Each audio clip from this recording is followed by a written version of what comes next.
Faly miaraba anao indray ry havana, manonona ny fahasoavana sy ny fiadanan'i Jesosy Kristy ho amintsika tsirairay avy. Nde isika hidera ilay andriamanitsika fa hoe amin'izao maraina izao, amin'ity alahady maraina ity, mbola te ampiorina ny finoantsika izy. Anatin'izao vanim-potoana manokana izao, te ampiorina ny finoantsika ny Tompo. Nde isika hidera azy, nde isika hidera azy ny amin'izany ry havana. Andriamanitra rainay io, ianao no dia rainay, ianao no ankalazainay. Dia rainay ihany koa ianao Jesosy Kristy, ianao ilay tompon'ny finoanay. Raha tsy ianao dia tena hoe very izahay, tsy ho nanana finoana, tsy ho voavonjy. Dia rainay ianao ny amin'izany fitiavana ho anay izany. Mbola baiko ny teninao izay ankehitriny hoe manana finoana an'Andriamanitra dia ahafindra tendrombohitra izahay.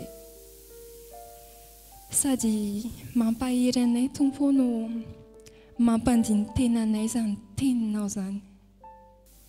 Ary manameloka anay ihany koa satria dia mianany izahay tsy manam-pinoana.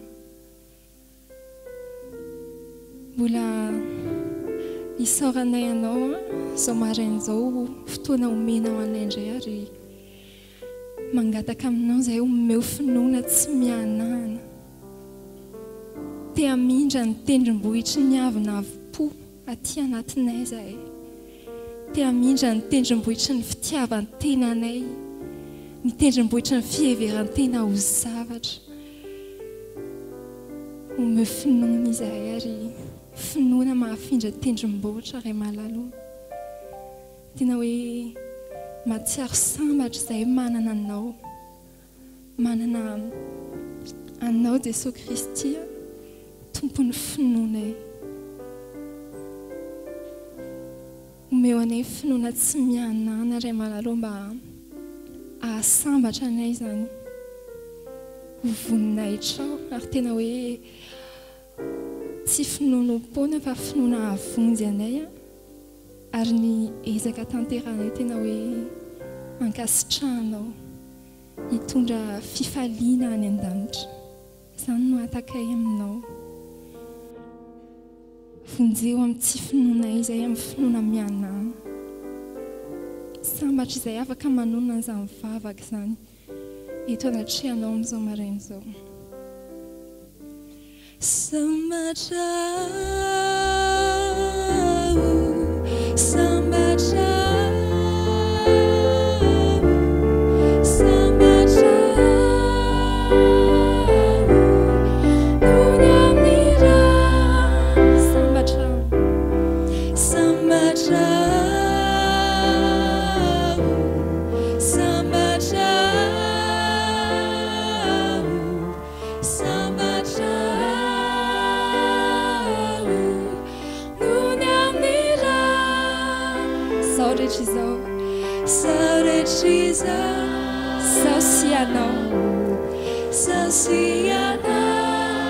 Matsiaro sambatra, matsiaro sambatra, nony amira. Zao rehetra izao, zao rehetra izao, sasianako, matsiaro sambatra, nony amira.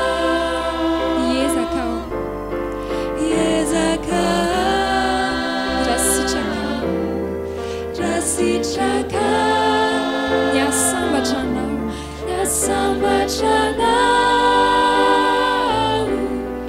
nony amira.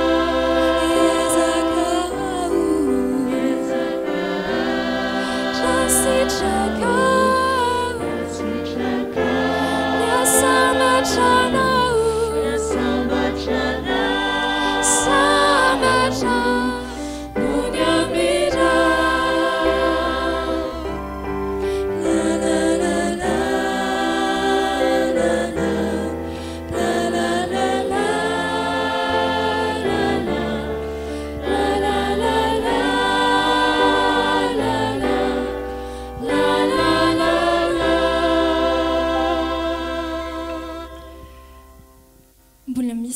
teny mamy ry havana hitsenan'ny tompo atsika amin'izao maraina izao amin'ny perikopy atsika androany manao hoe mangatao izy amin'Andriamanitra ray Jesosy no miteny amintsika ary fantaro hoe rehefa nangataka ianao dia efa toy ny azonao izay nangatanao dia isika mbola hideran'ilay tompontsika ny amin'izany teny izany fa tena hoe tsy manam-paharoa ary teny mampahery teny mamy.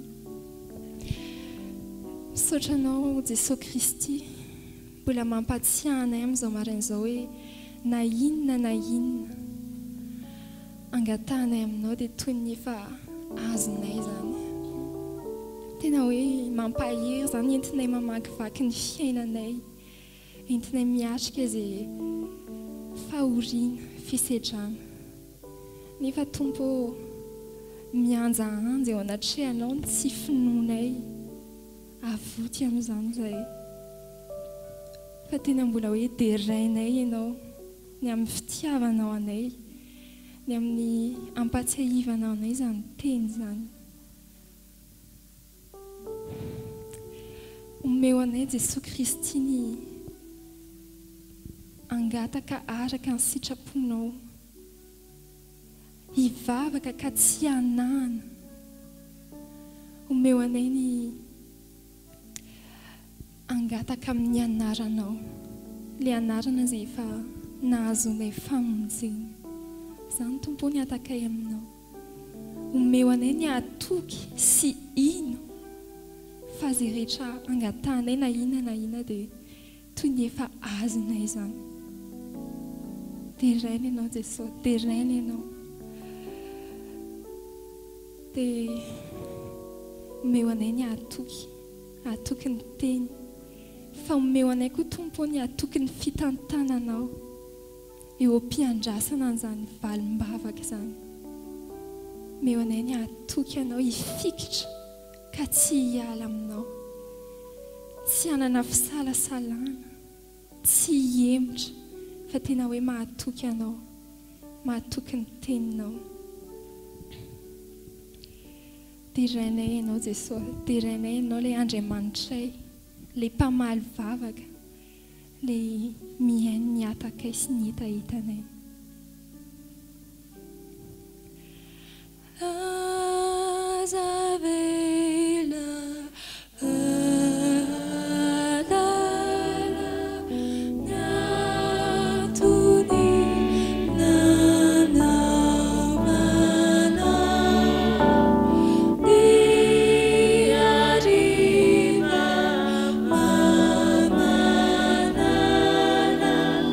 Bye.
Jesosy tomponay io, ianao ilay tompon'ny finoanay. Vonjeo amin'ny tsy finoanay izay aza avela ianana. Mety tsy ho takatry ny sainay tokoa tompon'ny fandaharanao. Fa omeo anay ny atoko hoe ianao ilay Andriamanitray. Ianao te hanatanteraka ny finoanay. Ianao miara-dalana aminay. Izany no vavakay amin'ny anaranao Jesosy Kristy. Amen.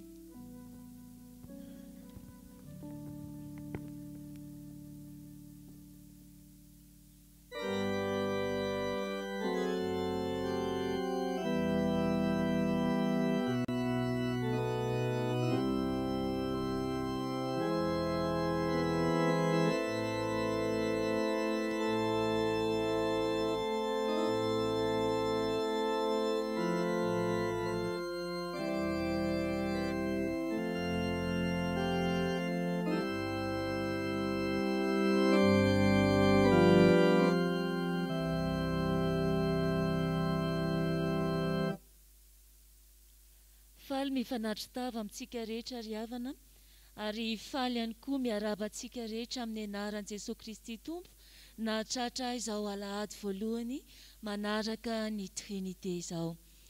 Iaraka hibanjisika ny loha hevitra manao hoe anorenana ny maha-kristianina ny finoana.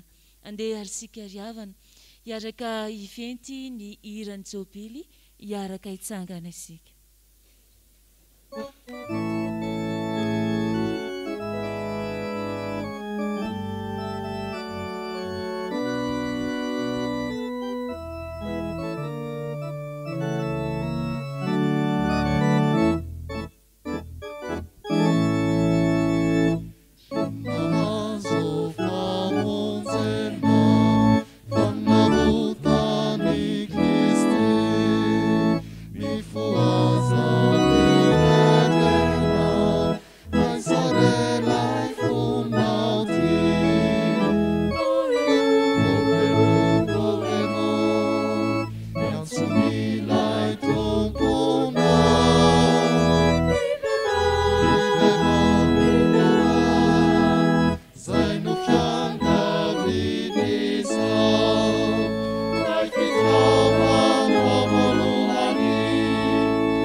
Sarelai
ho an'izay malala an'Andriamanitra sady voantso masina, ho aminareo anie ny fahasoavana sy ny fiadanana avy amin'Andriamanitra ray sy Jesosy Kristy Tompontsika.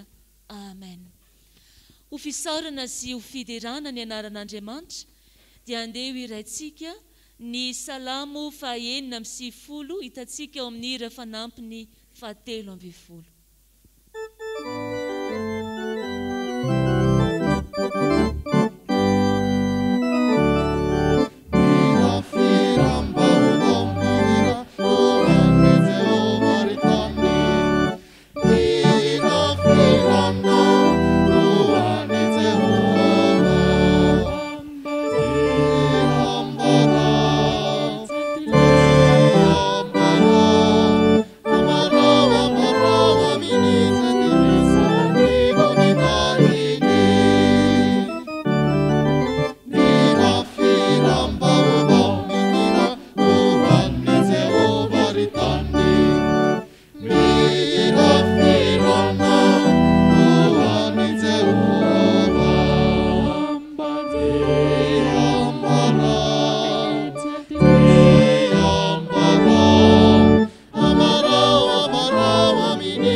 Sika riavana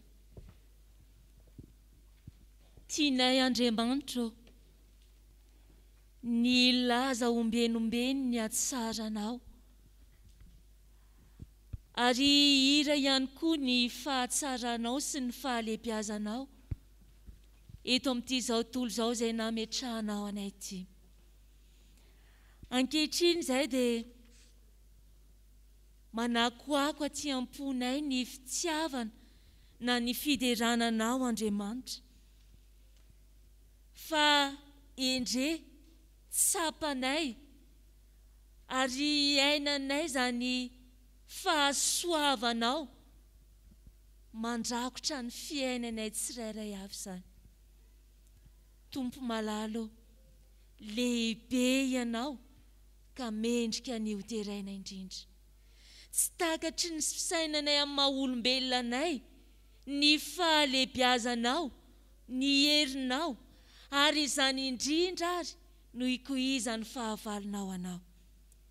Indreto ary izay, mitodika eo anatrehanao, mibanjina anao Andriamanitray, fa te higaga izany fahatsaranao izany izay. Izay ilay tsy mendrika akory ny tiavinao, ka faly izay misaotra anao noho ny amin'izany rehetra izany. Indreto ihany koa izay mahatsapa fa raha mitodika amin'ny lasanay izay, raha mitodika tamin'ny fiainam-piangonana izay, te tsapanay, fa teo akaikinay ianao, tsy niala taminay ianao, ary natanteraka ny teninao ka faly indray izay ankehitriny miaraka miombona ho amin'izao fiderananao Andriamanitra izao. Ampoanay ry Tompo ny fahasoavanao ka izany indrindra no iarahanay midera manao hoe aleloia, isaorana ane ianao Andriamanitra ray zanaka fanay masina fa ianao no anton'ny fiainanay. Ko amin'ny anaran'ilay Jesosy Kristy Tompo, ilay mpanjakanay be voninahitra no anaovanay izany vavaka izany. Amen. Petraka ianareo ry havana. Iroso amin'ny fotoana ho an'ny ankizy sy ny tanora isika. Ny raha izay efa voalahatra no andeha ataonareo eo am-pitsanganana.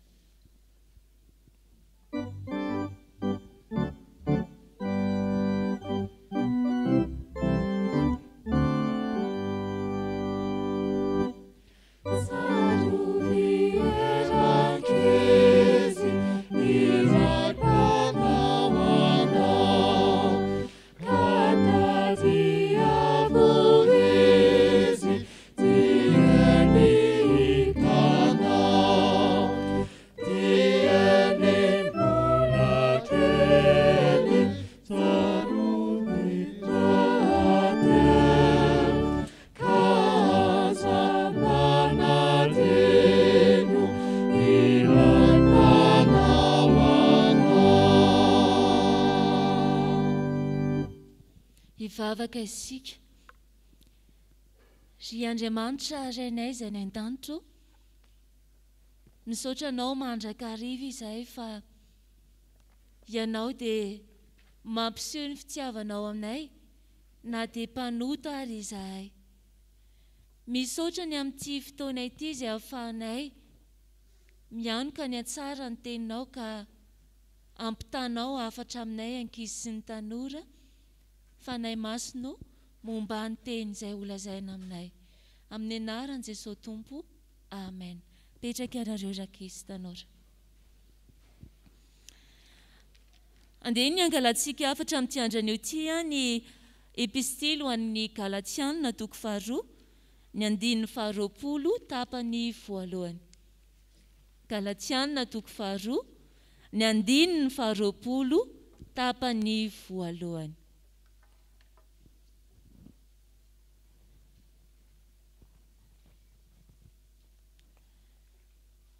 Andeha rehefa hitantsika izany teny izany dia hiaraka maka izany sika amin'ny anaran'i Jesosy manao hoe voaomby miaraka amin'ny Kristy amin'ny hazo fijaliana aho ary tsy izaho intsony no velona fa Kristy ny velona ato anatiko. Amen. Andeha averintsika fandroana hoe voaomby miaraka amin'ny Kristy amin'ny hazo fijaliana aho ary tsy izaho intsony no velona fa Kristy ny velona ato anatiko. Andeha tantara kely anankiray ary no anamafisatsika izany soratra masina izany. Nisy lehilahy anankiray tena tia ny vadiny fatratra dia fatratra izy ao an-tokantranony tao.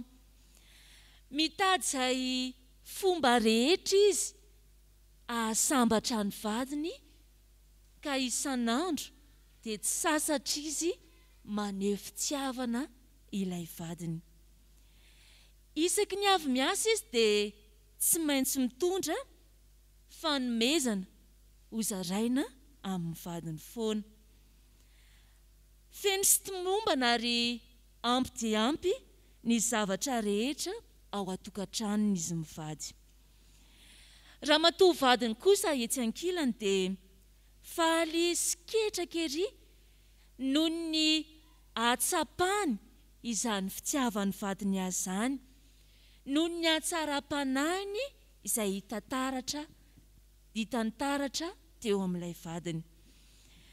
Dia indray andro ary raha matoa avy nandeha niantsena izy, nandeha nikaroka izay mahasony tao an-tokantranony, ka rehefa reraka avy tany amin'ny dinalehany tany dia nakaina teo ambony seza ary nijery fahitalavitra. Variana dia variana matoa nijery fahitalavitra ka hany tsisy tsarony ny zavatra tokony nataony. kelan'izay nefa dia niditra rangahy vadiny. Ary rehefa niditra rangahy dia taitra fa toa mahita an'ilay vadiny mikakakaka sy miome mijery ilay fahita lavitra. Inona ary no nataon'ilay rangahy? Rehefa navela n'ilay vadiny nijery ilay fahita lavitra ary lasa izy nanao ny raharaha tany an-dakozia. Ary gaga raha matoa nahenony fofon-doaka manitra dia manitra sy nanentoento tany an-dakozia tany. Nanantona ny vadiny izy sady taitra ny natahotra hoe tsy vita ilay raharaha tokony nataony. Nefa inona ozy izy nareo no nataon'ilay vadiny? Hoy ilay vadiny hoe faly aho mahita anao miome sy faly tahaka izao. Toy izo ny ataonao, fa fifaliako ny mandray anjara manampy anao. Tsy hoe lehilahy resim-bady akory ilay lehilahy tamin'ny tantara teo, fa resy ny azo fijaliana sy ny fitiavan'i Kristy izay tao anatiny. Efa netiny teo amin'ny azo fijaliana izay mety hoe fahalemen'ny vadiny ka nanjaka tao anatiny ny fitiavana. Isika ankizy tanora ihany koa ary dia entanina manao hoe andeha etsika eo amin'ny azo fijalian'i Kristy, omboantsika niaraka amin'ny Kristy eo amin'ny azo fijaliana izay fahazaran-dratsika, ny fahalementsika, ny tsy finoana ao anatsika ao, ny tsy fitiavana sy ny fankahalana, fa rehefa petraksika eo amin'ny Kristy izany dia resitsika ary manjaka aty am-potsika ny fitiavana. Ho an'Andriamanitra ny voninahitra, hivavaka isika. Tompo malalo, misaotra anao izay fa tsy anay ianao. Ampitoera tsy anatinay ary ny fitiavana, ny ao atokantranay indray aman-drenay, ny mpiara-belona aminay. Manaiky izay hitondra eo anatrehanao ny fahalemenay, omboanay eo anatrehanao izany. Ary ianao Kristy Tompo no irianay ho velona tsy anatinay. Amin'ny anaranao ny vavanay ankehitriny. Amen. Hitsangana isika anao ny hira izay voalahatra.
Tompo malalo, ianao ilay Andriamanitra nisy hatr'izay ka homandrakizay. Omenao eto ampelantananay ny teninao, ho fitaovana mahomby ampitomboanay ny finoana tsy anatinay.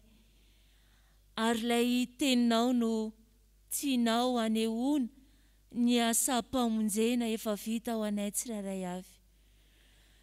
Misaotra fa mandre ny ansantsinay izay mitady vonjy eo anatrehanao ianao, ka manaiky ianao izary zany teny zany mba ho famonjena nay fiangonanao. Tompo malalo, tsinao tsy sovery izahay na dia iray aza, koa tario amin'ny alalan'ny fanainao masina, hitana ilay fiainana izay efa nomenao anay. Mba ilay teny tokoa anie no ampamaripotra ny finoanay, ary ho tsapanay ilay teninao hoe ny marina amin'ny finoana tokoa no velona. Tario amin'ny alalan'ny fanainao masina izay, iaina sy ankatoa izay sitrakao tianao ambara aminay tsirairay avy. Amin'ny anaran'i Jesosy Kristy ilay fiainana ho anay no anaovanay izany vavaka izany. Amen. Petraka ianareo.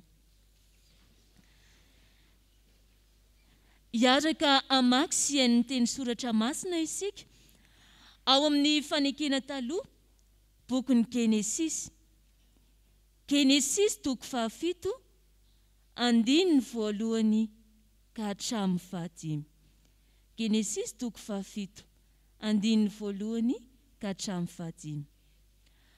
Ho tohizantsika ny famakiana ny soratra masina ao amin'ny fanekena vaovao. Filazantsara an' Jesosy Kristy araka ny Marka 1:20, 2:20 ka hatramin'ny 4:20. Marka 1:20, 2:20 ka hatramin'ny 4:20. Ary ho faranantsika ny famakiana ny soratra masina ao amin'ny epistily ho an'ny Galatiana. Galatiana 2:2, 1:20 ka hatramin'ny 1:20. Galatiana 2:2, 1:20 ka hatramin'ny 1:20. Rehefa hita dia ho vakiana amin'ny anaran'i Jesosy Kristy. Ary ho Jehova tamin'ny Noa, midira ao anatin'ny samby fiara ianao mba ny ankonanao rehetra, satria ianao no hitako fa marina eo anatrehako amin'izao olona miarabelona aminao izao. Ny biby madio rehetra isan-kalazany dia analanao aminao fitoavy, lahy sy vavy, ary ny biby tsy madio isan-karazany roa avy, lahy sy vavy. Ary ny voromanidina koa isan-karazany fitoavy, lahy sy vavy, mba tsy ho lany taranaka ambonin'ny tany rehetra ireny. Fa raha afaka afotoana, izao andatsaka ranonorana ambonin'ny tany 70 andro sy 70 alina. Ary ny zavatra velona rehetra izay nataoko dia aringako tsy ambonin'ny tany, ary Noa nanao araka izay rehetra nandidiny Jehova azy. Ary nohony maraina, raha nandalo izy dia hitany fa efa nalaza hatramin'ny fakan'ilay aviavy. Ary Petera na Tsiaka nanao taminy hoe, Raby ô, indro fa efa malaza ilay aviavy no zoninao. Ary Jesosy namalika nanao taminy hoe, manana finoanan'Andriamanitra, lazaiko aminareo marina tokoa, nazovy ny laza amin'ity tendrombohitra ity hoe, mifindra, ka miandrerahana an-dranomasina, ka tsy mianana ao am-pony, fa ino fa ho tonga ny zavatra lazainy, dia ho azony izany. Koa lazaiko aminareo, na inona tonononareo amin'ny fivavahana sy angatahanareo, dia mino fa efa nandray anareo, dia ho azonareo izany. Ary nohon tonga tany Antokika Efasy, dia nanotra azy ny fanatrika aho, satria hitany fa nanantsiny izy. Fa fony tsy mbola tonga ny sasany anontany amin'ny Jakoba, dia niara-ninana tamin'ny jetilisa ihany izy, fa nohon tonga ireo, dia niatakataka izy ka niala, satria natahotra ny momba ny famirana izy. Ary ny Jiosy sasany koa niatsara velatsia taminy, ka Barnabasy avy aza mba voataonany fiatsaram-belatsia koa. Fa rehefa hitako fa tsy nandeha mahitsy araka ny famarinan'ny filazantsara ireo, dia hoy izao tamin'ny Kefasy eo anatrihan'ny olona rehetra, raha ianao izay tena Jiosy aza no manao tahaka ny fanaon'ny jetilisa, fa tsy tahaka ny fanaon'ny Jiosy, nahoana ny jetilisa no terenao hanao tahaka ny fanaon'ny Jiosy? Taranaky ny Jiosy isika, fa tsy mba hampanota avy amin'ny jetilisa.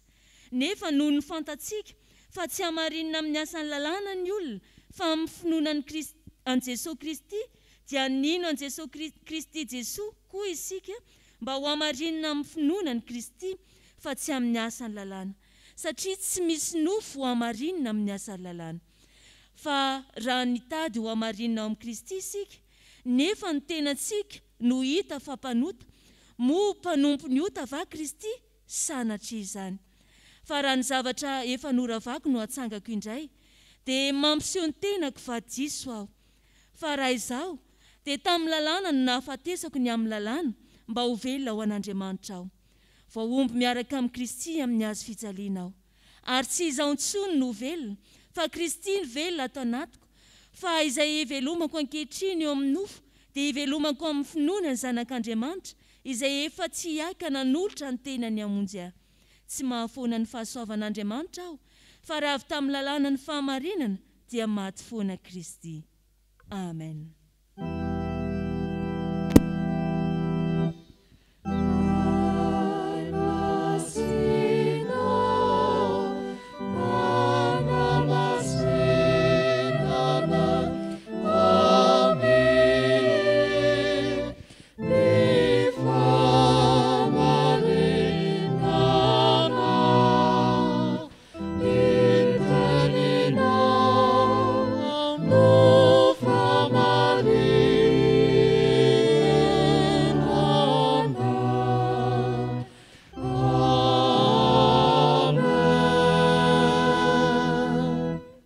Tsanga ry havana.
Fahavakisika ry havana.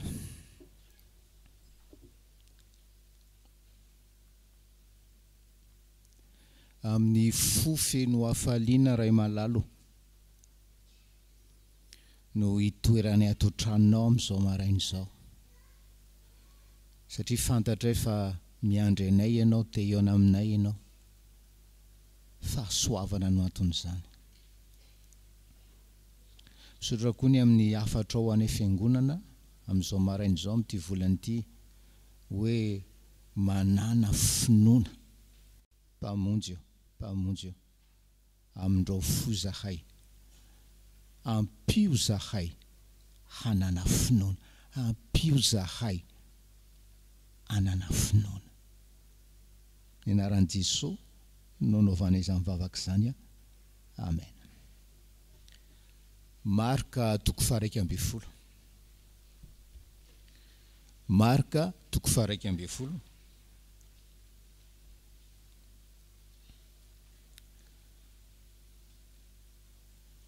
Dia iarahantsika mamaky indray miaino indray ny 2:20 sy 3:20 amin'ny anaran'i Jesosy. Ary Jesosy namalaka nanao taminy hoe manana finoana an'Andriamanitra. Lazaiko aminareo marina tokoa, na zovo no ilaza amin'ity tendrombohitra ity hoe mifindra ka mianjera ny an-dranomasina ka tsy hanahana ao am-pony izy fa iny fa ho tonga ny zavatra lazainy a dia ho azony a izahany.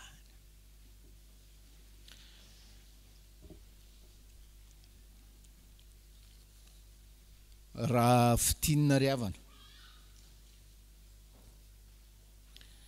ny afatra ho antsika fiangonana amin'izao maraina izao.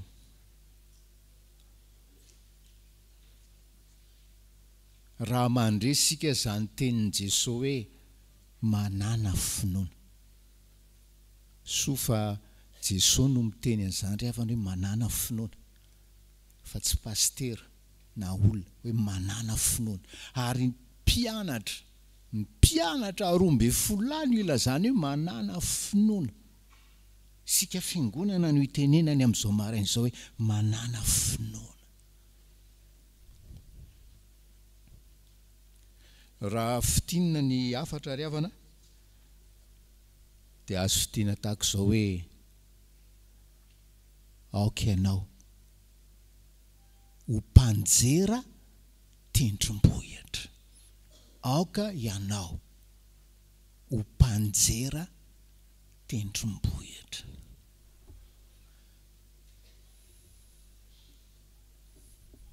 Aoka ianao ho mpanjera tendrombohitra. Maro havana ny olona malaza amin'ny finoana.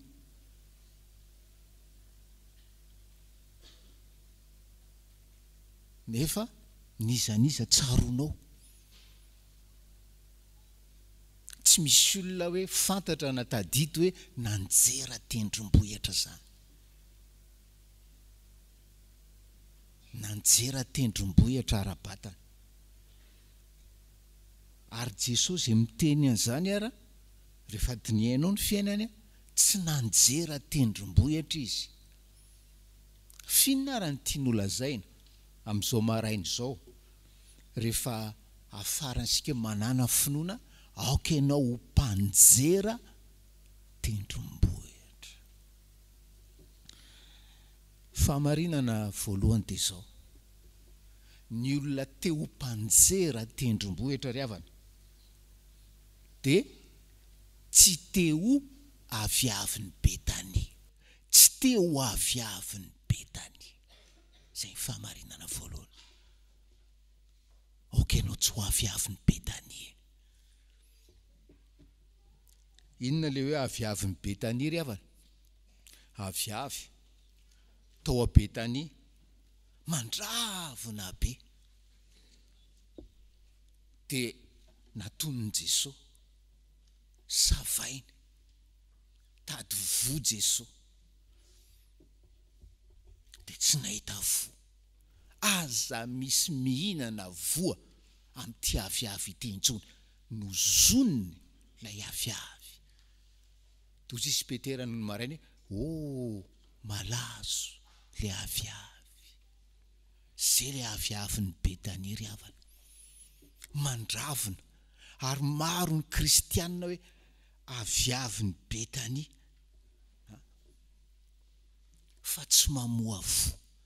Ary tsy mamoa vo satria tsy manana finoana. Zay.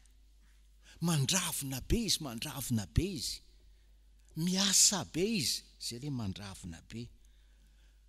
Mety mamonjy fotoam-bavaka be izy. Zay le mandravona be. Mety mifadianina izy. Zay le mandravona be. Rehefa savasavain' Jesosy, tsy misy vo dia ho zoniny.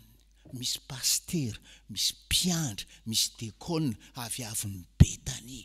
Aloha ry havana, raha hoe aviavin'ny Betania ianao ka matsiaro tena aviavin'ny Betania, aloha miala amin'ny fanompona fa ho zoniny Jesosy eo ianao. Zany ny fampitandremana feno fitiavana men Jesosy antsika amin'izao maraina izao.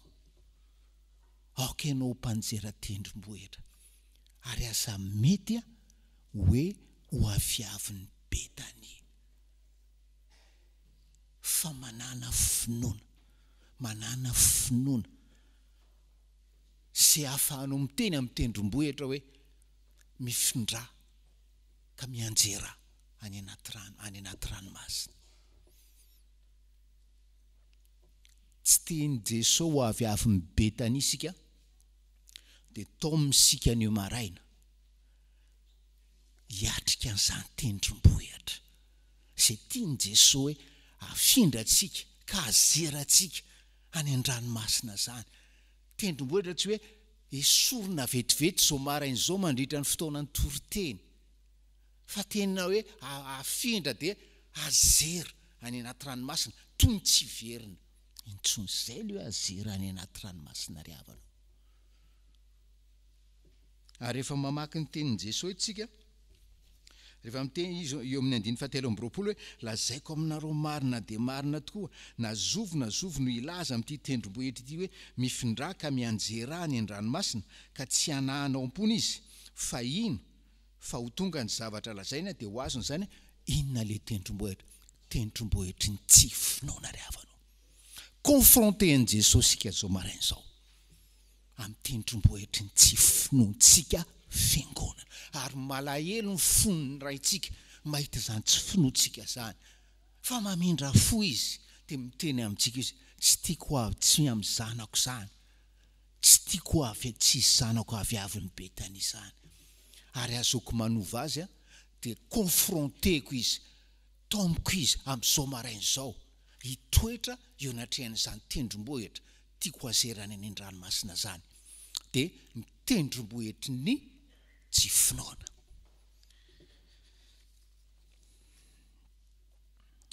Izay ny fahamarinana voalohany, aza mety ho avy ny Betania, tinio atreo io tendrombohitry ny tsy finoana io. Fahamarinana faharoa, eny ary Tompo azoko ny afatra, inona ny tianao ataoko? Inona raha ny tianao ataoko? Hoe tianao za tsy ho avy ny Betania, tianao za hoe hanana finoana, ka inona raha no ataoko? Hoe ny afatry ny Tompo ry havana faharoa dia zao hoe makanesa ny Getsemane dia mivava, ataovy mivavaky ny finoana. Makanesa any Getsemane dia ataovy ny vavaky ny finoana.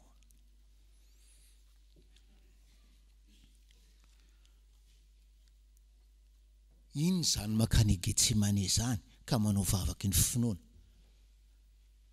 Toy ny manaraka an' Jesosy, matsiaro ny zavatra nataony tamin'izy tao Getsemane, dia ny vavaky izy, ny aritory ny vavaky izy tao Getsemane. Ny vavaky izy hoe ray eo, aoka tsy ny sitrapoko no atao, fa ny sitraponao. Aoka tsy ny sitrapoko no atao,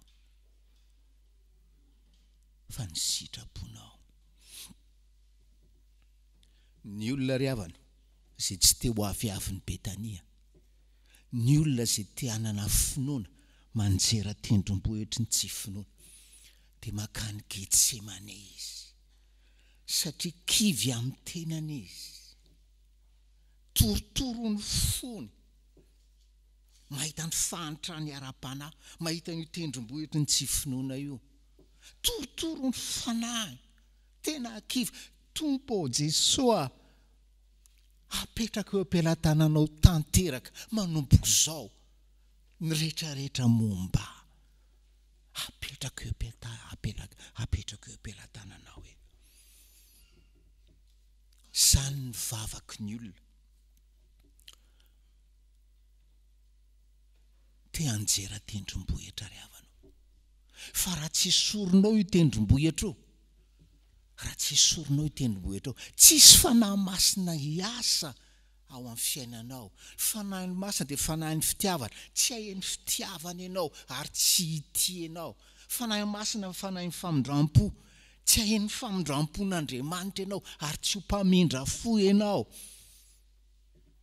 satria tsy afaka le tendrombohitra, tsy nazeranao le tendrombohitra. Ary Andriamanitra tsy afaka nintsitra ny tanany hiasa hamonjy anao ao amin'ny fiainanao.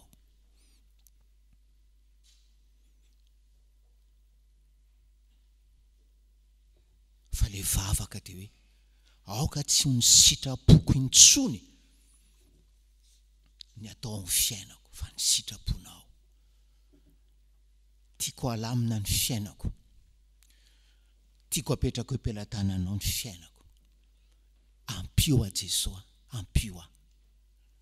Ary alamino zany, tsy araka ny sitrapoko, fa araka ny sitraponao. Fa manaika manompoko zaho.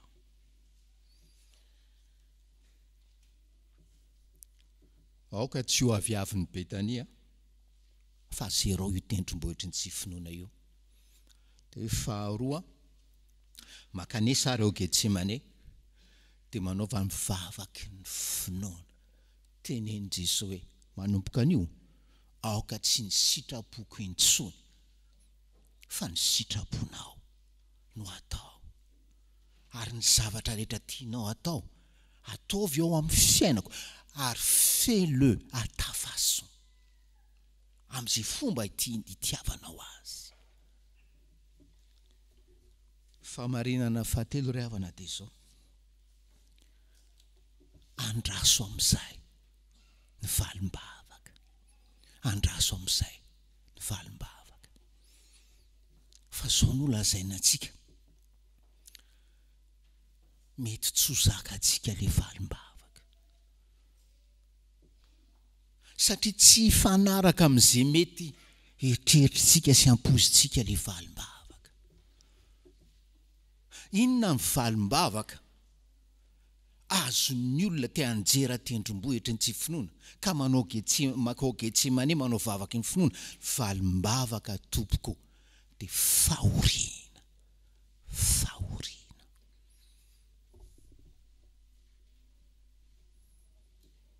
Zany matoriteny réformé zao toriteny zao. Raha ny titre manko azontsika iombonana any amin'ny secte hoe aoka ho mpanjera tendrombohitra. Tatata tendrombohitra, wa. Jamais ny secte teny aminao. Tena raha-tena fampianarana ara-tsoratra masina valim-bavaka ny olona manao vavaka ny finoana Getsemane dia fahoriana sy fanenjehana. Mandinika ianao amin'ny Baiboly, mandinika ianao amin'ny testamenta taloha.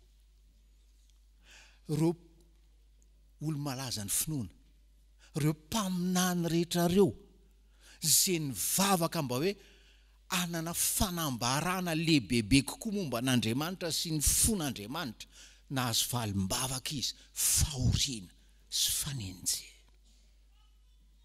Zany ry havanao, zany.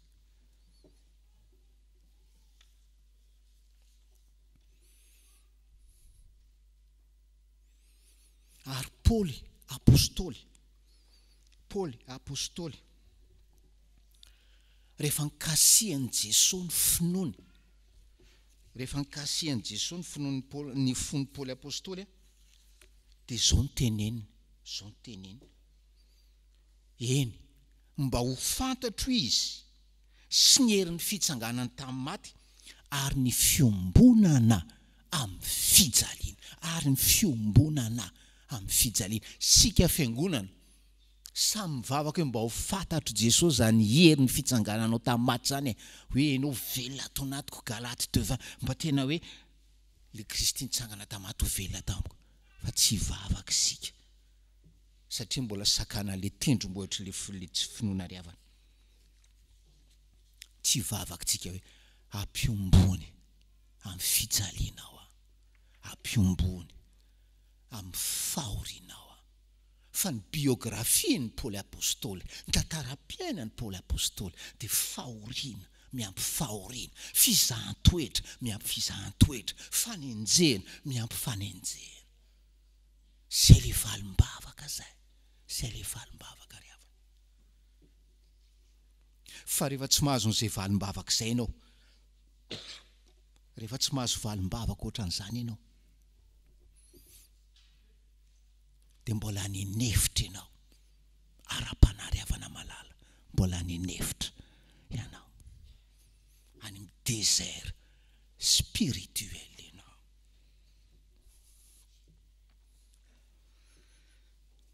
Ary zany no mahatonga ny apôstôly miteny hoe mifaly aho na dia mifahoriana azy, satria fantany tsara fa ao ambadika io fahoriana io ny tanan'Andriamanitra ry havana, ny tanan'Andriamanitra.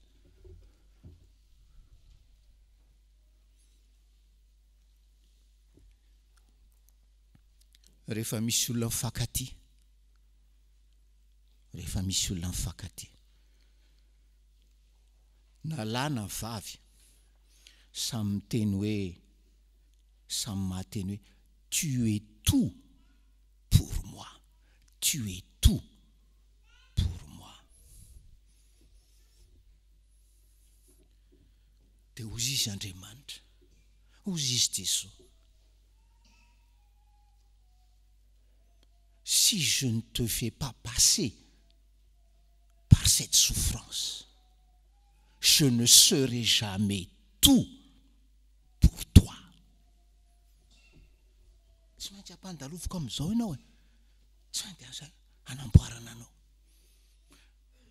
Ary izay ilay valim-bavaka fahoriana, anesorana ilay tsy finoana, fahoriana, hatanteraka ny finoantsika ry havanao. Mba afaka hitentsika hoe Jésus, tu es tout pour moi. Ary c'est les miracles, c'est les miracles ry havana. Hozy izy le mpanompon'Andriamanitra zay hoe, rehefa tsy vontony tenin'Andriamanitra sika, tsy anaiky mihitsy sika, tsy anaiky mihitsy sika hozy izy hoe valim-bavaka dia fahoriana sy fanenjehana. Fa tsika hozy izy rehefa hoe mivavaka anaty problema, misy tendrombohitra manampina ny lalantsika, miandry miracle instantané, miandry miracle no iantsika. Zany torotenina secte zany. Fa tsy hitanao hozy izy le mpanompon'Andriamanitra le miracle progressif, le miracle ataon'Andriamanitra mendalana amin'ny fiainanao, ka hatratrarana le miracle goavana be où tu peux dire à Jésus, Jésus, tu es vraiment tout pour moi.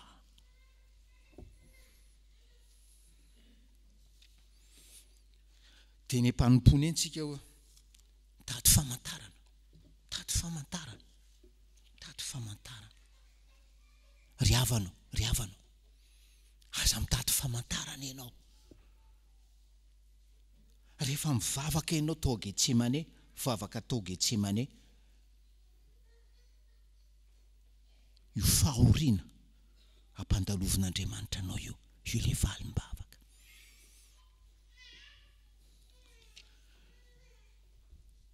Miresaka finoantsika, finoana dia avy amin'ny toroteny, toroteny dia avy amin'ny teny Kristy, nentin' ry Fanompoam-Pivavahana sy David Jones. Niala tany a Pays de Galles tany reny, tao anatin'ny fahatanorana, tao anatin'ny fahatanjany, nandre antson'ny tompo mazava ary nanaiky irahana aty Madagasikara. Missionnaire hony tsisy nentina ka aty Madagasikara, fa sarotra mitoro Madagasikara, lasa tany Maurice sy ny karazana. Fa ry Fanompoam-Pivavahana sy David Jones nanaiky irahana taty. Zay le antso iraka, ok. Ndao sika akantoerany David Jones miaraka amin'ny Fanompoam-Pivavahana, samy manambady izy roa lahy. Raha nanao ohatra antsika David Jones ry havana, ka nanao hoe tompo eto Madagasikara fa meo famantarana, hoe tena hoe ny rahanao ary aty Madagasikara no andehanako, inoko marimarina. Fa ny teny tamin'i Jesosy hoe tamin'ny David Jones, hitanao io vadinao vao maty io, io zanako vao maty io le valim-bavaka, ary io le signe atetavinao.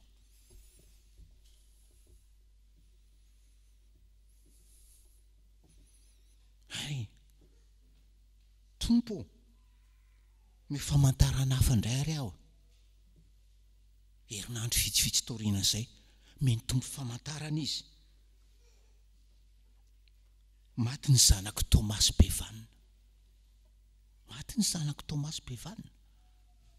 Tompo ome famantarana maty Tomasy Bevanina.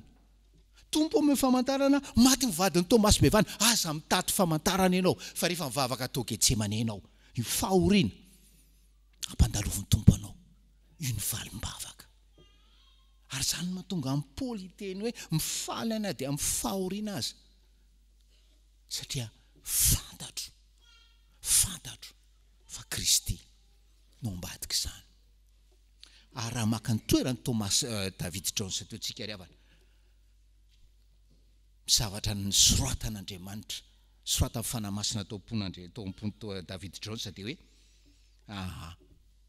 maty ripaka raha ny fijerin'ny olombelona Tomasy Bevanina menakavy vady aman-janaka David Jones, fa fahafatesany dia tsinona fa fampitomboana isa ny olomarina any paradisa, ary koa zezika ho fampandrosoana filazantsara taty Madagasikara. Ary raha misy zavatra azontsika antoka ry havana, zany Tomasy Bevanina sy David Jones zany tsy mba haviavin'ny Betania zany, tsy mba haviavin'ny Betania zany. Ary ianao anaty fahoriana io, ianao anaty fahoriana io, raha nivavaka tao Getsemane ianao dia fantaro fa valim-bavaka io. Nafinaritra ery ny fijoroana vavolombelona nataona evanjelista malaza be izay tsy hotononiko anarana. Vaty kozy izy ny opérena, didina opération chirurgicale, 28 opérations chirurgicales dans sa vie, et elle est devenue une servante exceptionnelle. Elle m'a servi, elle a servi mes enfants, nos enfants, elle a servi la famille, elle a servi l'Église. Riavano,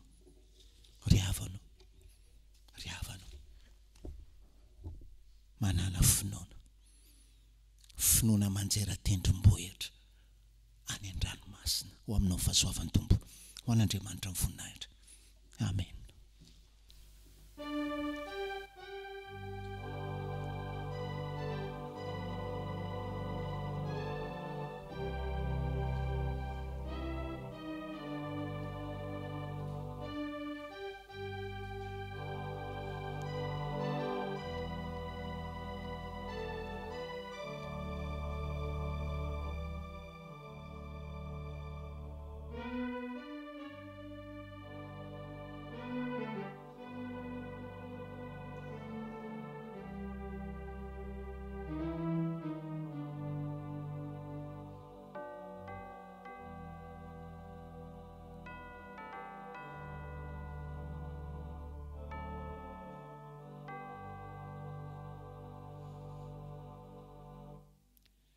Fiombam-bavaka sika ry havana. Andriamanitra, ianao dia tsy manafina ny tavanao aminay, ary teo aneo aminay marimarina ny asanao eo amin'ny fiainanay.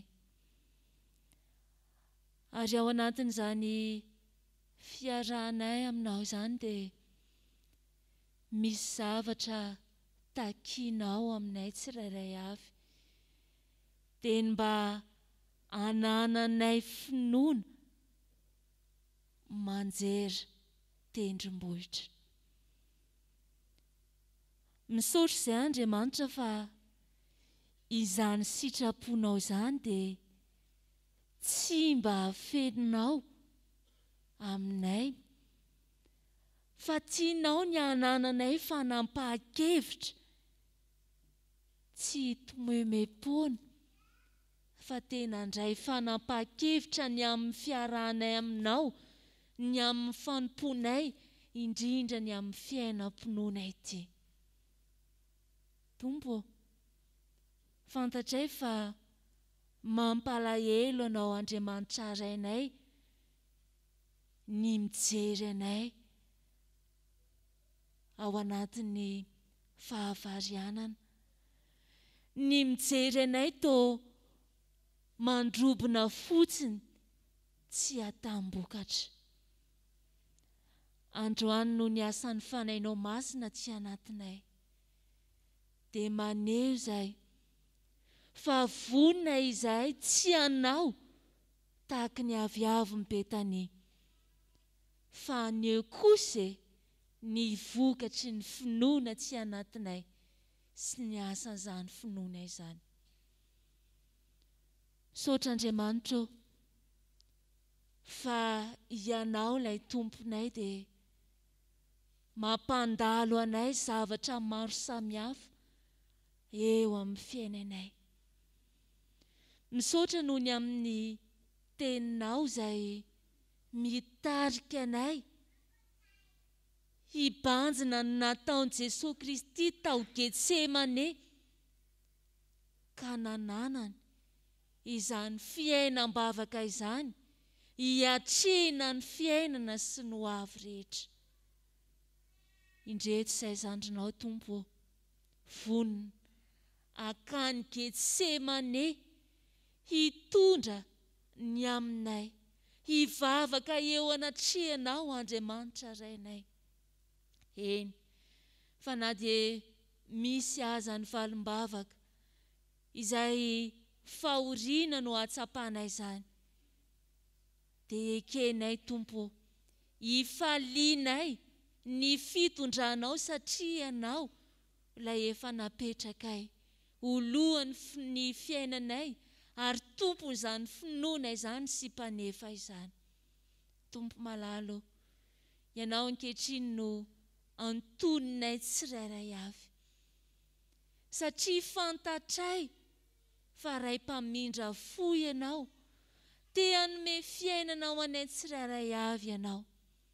Indreto izay Jesosy araka ny teninao tao anatin'ny toriteny teo dia samy anantona aminao, angataka izany famindram-po eo anatrehanao izany ao amin'ny alalan'izao vavaka mangina izao.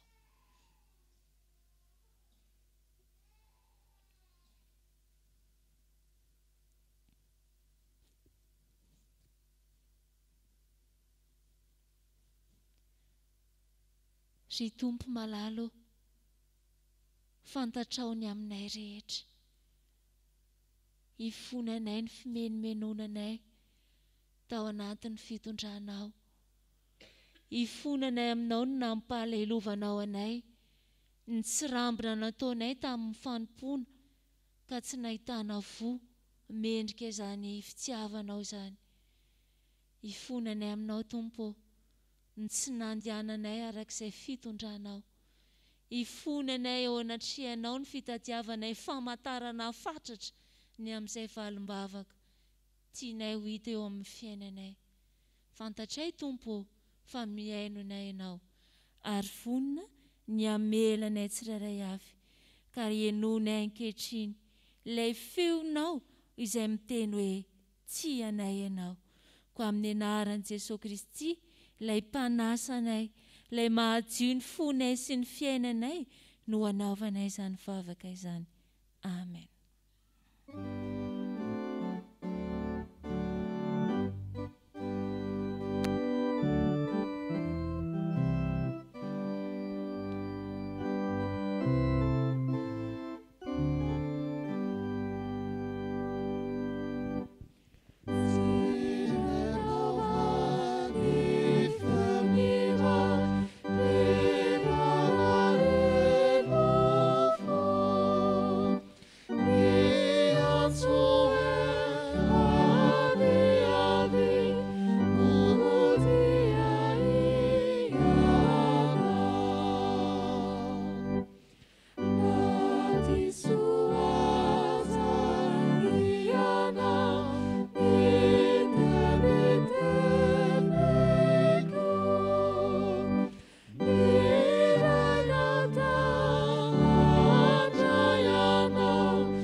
Ry havana malala, Ny Tompo Andriamantsika dia fitiavana ka manana teny soa mahafaly omena antsika indray.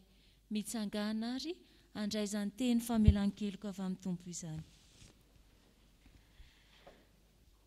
Fa hoy ny soratra masina, satria raha manaiky an Jesosy ho Tompo amin'ny vavanao ianao, ary mino amin'ny fonao fa Andriamanitra efa nanangana azy tamin'ny maty, dia ho vonjena ianao.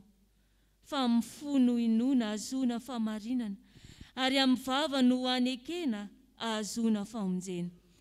Fa fahasoavany namonjena nareo amin'ny finoana, ary tsy avy aminareo izany, fa fanomezana avy amin'Andriamanitra.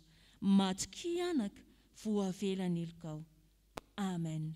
Ambara amin'ny anaran'i Jesosy Kristy Tompo ary havana, fa voavelany ilokao noho ny anarany masina mideran'ny Tomponao.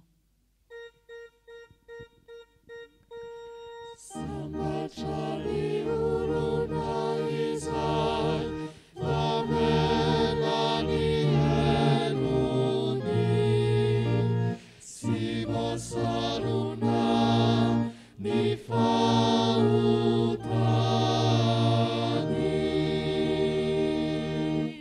Sambatra ny olona izay, tsy sainy Jehova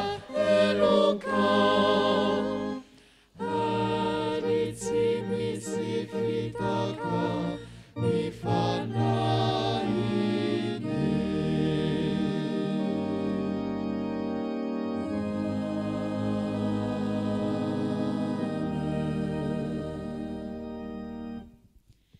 Andeha ary sika hiaraka anaiky sy hanambarany finoantsika izay iarana amin'ny fiangonana kristiana rehetra manerana izao tontolo izao, dia ny fanekem-pinoana apôstôlika izany. Mino an'Andriamanitra raitsy toa mpanao lanitra sy ny tany, ary mino an'i Jesosy Kristy izany natokana tompontsika, izay nitorotoroana tamin'ny fanahy masina, nateraky Maria Virjiny, nijara nanapaka Pôntsy Pilato, nomboana tamin'ny hazo fijaliana, maty nalevina, nidina tany amin'ny fianan-tsita, nitsangana tamin'ny maty tamin'ny andro fahatelo, niakatra ho any an-danitra, mipetraka eo ankavanan'Andriamanitra raitsy toa, avy any ny aviany tsara ny velona sy ny maty. Mino ny fanahy masina aho, fiangonana masina manerana izao tontolo izao, ny fiombonan'ny olona masina, ny famelan-keloka, fitsanganan'ny tena amin'ny maty, ary fiainana mandrakizay. Amen. Petraka ianareo ry havana. Hiaraka hivavaka isika.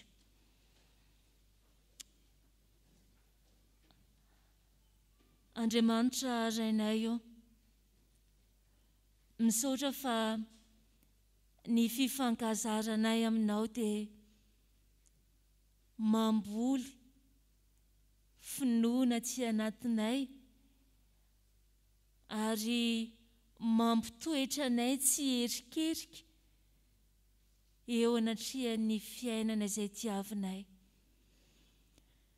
Misaotra izay fa ianao dia manome toky sy fampanantenananay araky ny teninao noho ny amin'ny finoana izay tsy anatinay. Manome malalaka anay ianao, hitoeranay eo an-tratranao. Manome malalaka anay ianao, hangataka zavatra eo anatrihanao, ary mamela anay ianao mba tena ametrahanay ny fiainanay manontolo eo anatrihanao. Ianao, ilay mampanantena fiainana sy fiadanana ho an'izay rehetra mino anao. Eny fa na dia misy aza ny fahoriana izay mitranga eo amin'ny fiainanay, dia ampahafantarinao aminay fa ho fanehoana ny voninahitra ao Andriamanitra no antony izany. Tompo mpandahatra endry ianao, mandamina ny alianay rehetra, tena ray ianao ka mikolokolo mikarakara anay, manisy zezika anay ary manamboatra anay ombenombeny. Tompo, ty tenanay ty dia avelanay ho tefenao, amboarinao mba hahatonga anay ho marina amin'ny finoana anananay fahavelomana maritra mandrakizay amin'izany fiarahana aminao izany. Ndreto izay tsirairay avy Tompo a, tsy miafina aminao ny aminay.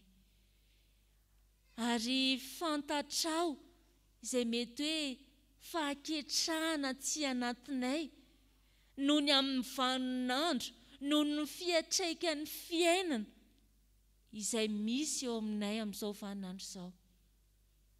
Tompo, ianao nefa miteny fa tsy homenatra izay rehetra miandry anao, fa izay mivadika foana no menatra. Atsangano izay tsirairay avy. Ary ao ka iorina mafy tokoa ny amin'izany finoana izany, mba tena anjera, tendrombohitra izay, ary tena tsy hetsika tokoa ny amin'izany finoana anao Andriamanitra izany. Indro izay Tompo, mivavaka ho an'ny ankohonana tsirairay avy. Ianao Tompo no ampanjaro ho tsara ny teninao ao anatin'ny ankohonana tsirairay avy. Ka ianao ilay Andriamanitra, ilay lohan'ny fianakaviana rehetra no irinay anapaka izany ankohonana izany. Midiran-tsehatra ianao Andriamanitra, ary ianao no aoka ho amin'ny tsirairay avy, mba tonga ny tsirairay avy hanana fahazarana tsara ho ao Getsemane, hitady anao Jesoa amin'ny fotoana rehetra. Ianao Jesoa no angatanay hanampy ny ankohonana tsirairay avy amin'ny lafiny rehetra, mba tonga ny ankohonana tena hiaraka aminao Andriamanitra, tsy erikerika foana. Mivavaka izay Tompo ho amin'ity fiangonana izay misy anay ity, misaotra ny amin'izay valim-bavaka efa nomenao anay, raha nangataka izay ny amin'ny sokafan'ny fiangonana dia ny tanterahanao izany. Dia ianao Tompo no ametrahanay anay fiangonana olona tsirairay avy reto, mba hanananay fahazotoana hitoetra atao tranonao, hamonjy izay rehetra fiarahana mivavaka eto, mba hahatonga anay hitombo, ary mba hahatonga anay ho tena zanaky ny fiadanana, hitombo amin'ny finoananao Andriamanitra. Petraka eo am-pelantananao Tompo ny asa rehetra, ary aoka izay mba hanana fahatokinanao Andriamanitra ny amin'izay asa rehetra efa nitakina napetraka teo am-pelantananao, mba ho lavrary araka ny sitrakao izany. Fa mivavaka ihany koa izay ho amin'ny fiainam-panahinay tsirairay avy, dia ianao Tompo no hamonto anay ny amin'izany fitiavana izany, ny hamonto anay ny amin'ny teninao, ary hamonto anay ihany koa ilay filazantsara velona izay nomenao anay ho sakafon'ny fiainanay, izay nomenao ho velomanay tsirairay avy. Ka tsy ho kristianina malazo ara-panahy izay, fa ho kristianina velombelona amin'ny finoana, ka ahitana vokatra tsara ny fiainanay tsirairay avy reto. Avaozy Tompo malalo ny fiainam-panomponay, avaozy Tompo malalo ny fiangonanao, indrindra ny fiangonan'i Jesosy Kristy eto Madagasikara.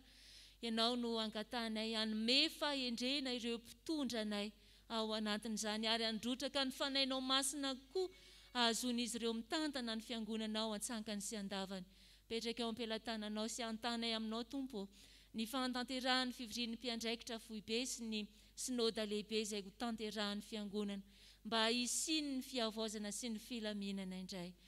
Dia apetraka eo am-pelantananao ihany koa Tompo malala ny firenena izay nametrahanao anay ity, ianao Tompo no irinay anapaka. Ary ianao ihany koa no aoka ampahery ny vahoaka malagasy tsirairay avy, manoloana ny fiakaran'ny vidim-piainana, manoloana ny fahasarotana maro samihafa. Tompo ampidio ny fonony tsirairay avy, mba hitady anao ho ray mpikarakara, ho ray tompony fiainana ny amin'izao fiainana izao. Dia ianao Tompo malalo no ametrahanay ny fiainanay manontolo, fantatray fa efa manomana izay rehetra tokony ho anay ianao araka ny teninao. Ankehitriny sitrakay ary miombona amin'ilay vavaka nampianarinao anay manao hoe ray ny azy any an-danitra. sy ny anarana fanjakana ataony io sitraponao ety an-tany tahaka ny andatra nanosena sasa tahaka ny manazina afahany amin'ray manao fanjakana sy ny marovinahitra mandrakizay. Amen. Tena faly ry havana mahitanareo maro be tahaka izao a, efa ela ny tsy niona, ela loatra ny tsy niona, faly indrindra koa mahitanareo tanora mahafinaritra, mahareta ry Zandry malala amin'ny fanarahana Kristy. Tanteraka aminareo any nitsotra ny tononona amin'ny anaran'ny tompontsika. Mitay anao ny tompo ka miaro anao, mampamirapiratra ny tavany aminao ny tompo ka mamindra fo aminao, manandratra ny tavany aminao ny tompo ka manomenao fiadanana. Amen. Mipetraka, mivavaka mangina, mbola misaotra an'Andriamanitra isika fiangonana ry havana.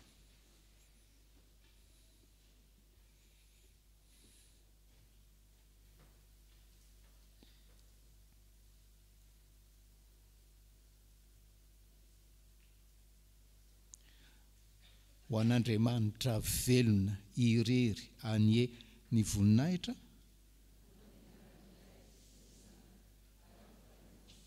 Amen.